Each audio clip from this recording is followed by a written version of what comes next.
Today we'll be installing a resistor and an LED in a Cobra 29. An LED is a light-emitting diode. Just like a regular diode, it's a one-way valve. Without the resistor, you would destroy the circuit. You'd fry the bulb.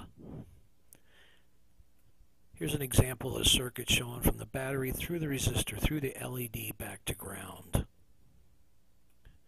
Now, to find the resistor value, there's a formula for it. What it is, the voltage of the circuit, your car, your battery, whatever you're using, the forward voltage of the bulb in volts, in this case 2.6, divided by the continuous forward current in milliamps, in this case 30. Here's the formula. The voltage minus the voltage of the bulb is 11.4 divided by the 0.030 comes up with 380 ohms. You'll need a resistor of 380 ohms or greater. That's all there is to it.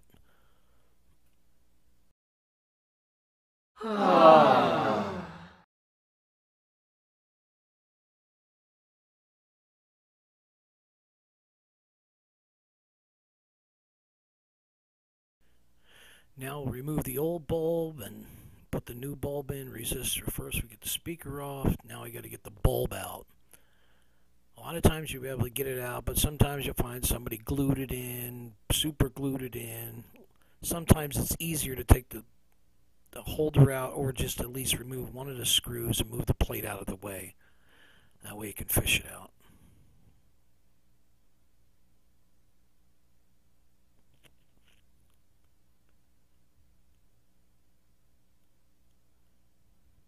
Next, we got to find our negative and positive, hot and ground.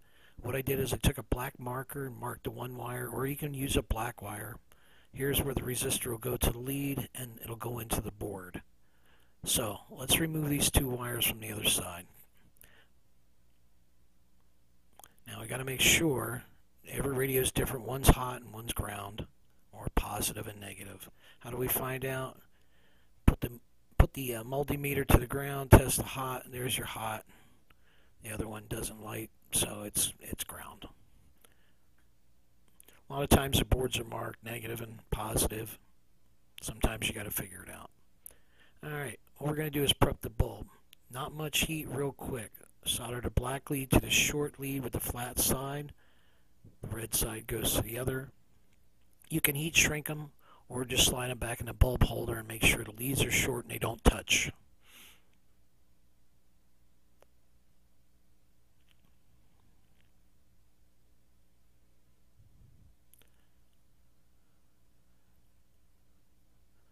Now we got to install it in the radio.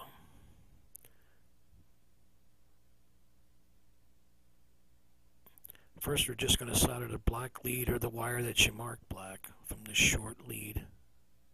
Flat side of the bulb goes to ground.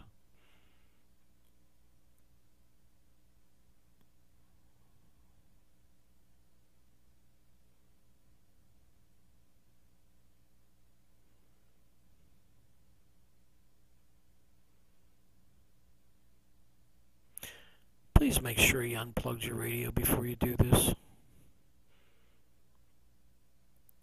Alright, we're going to put the resistor on the red wire, trim it, solder it, and then stick the resistor through the board hole in the hot lead and solder it in place.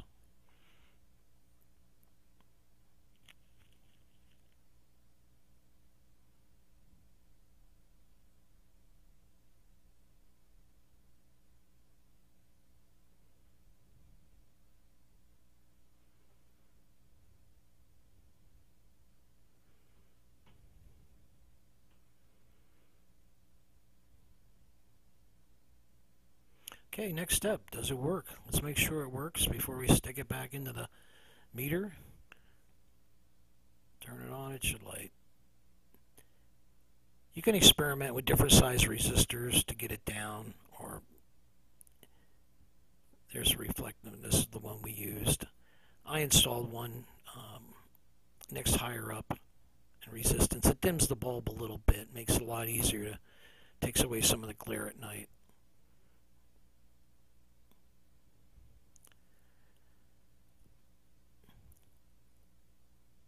Okay, if you really want to get crazy, you can put another LED on the other side of the meter, wire to one of your switches. Now you have a daylight and a night light. Here's some shortcuts for you, save you some time. Hey, thanks for watching.